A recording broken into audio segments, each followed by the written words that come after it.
Headlines प्रायोजक रामबंधू लोणचं मसाला, best निवडा रामबंधू निवडा।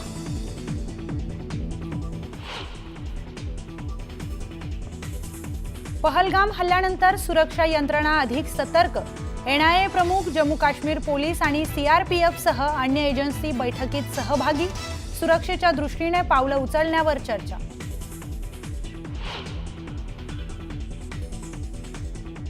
तीन तास पाहणी केल्यानंतर एनआयए प्रमुख बैसरण घाटीतून परतले। सीआरपीएफ कॅम्पमध्ये दाखल।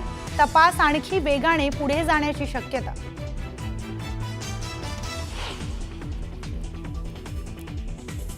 हल्ल्यापूर्वी 15 एप्रिललाच दहशतवादी पहलगामला पोहोचल्याची एनआयएच्या तपासात माहिती। दहशतवाद्यांनी 3 सॅटेलाइट फोन वापरल्याचेही एनआयएकडे पुरावे। संशयितांची कसून चौकशी सुरू।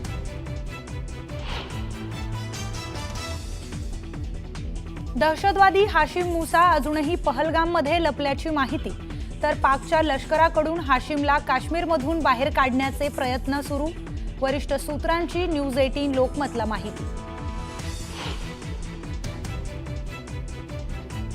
पहलगाम दहशतवादी हल्ल्यानंतर हुर्रियत आणि जमाते इस्लामी समर्थकांवर एनआयएची कारवाई। जवळपास 100 ठिकाणांवर टाकले छापे।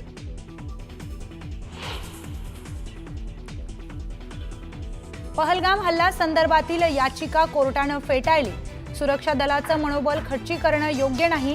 हा दहशतवादाविरोधात लढण्याचा काळ असल्याचं सुप्रीम कोर्टाचं विधान।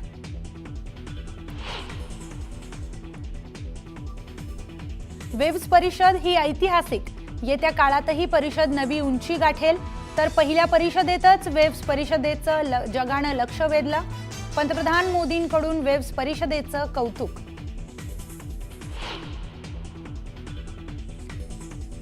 मनोज जरांगे पाटलांची प्रकृती बिघडली। संभाजीनगरच्या खाजगी रुग्णालयात उपचार सुरू। बीड दौऱ्यावर असताना प्रकृती बिघडली।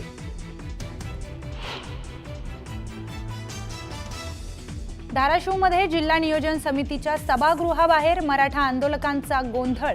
पालकमंत्र्यांना भेटण्यासाठी आलेल्या तरुणांना पोलिसांनी अडवल्याने राडा।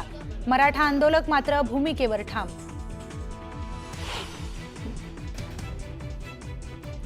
नाशिक पुणे महामार्गावर प्रचंड वाहतूक कोंडी।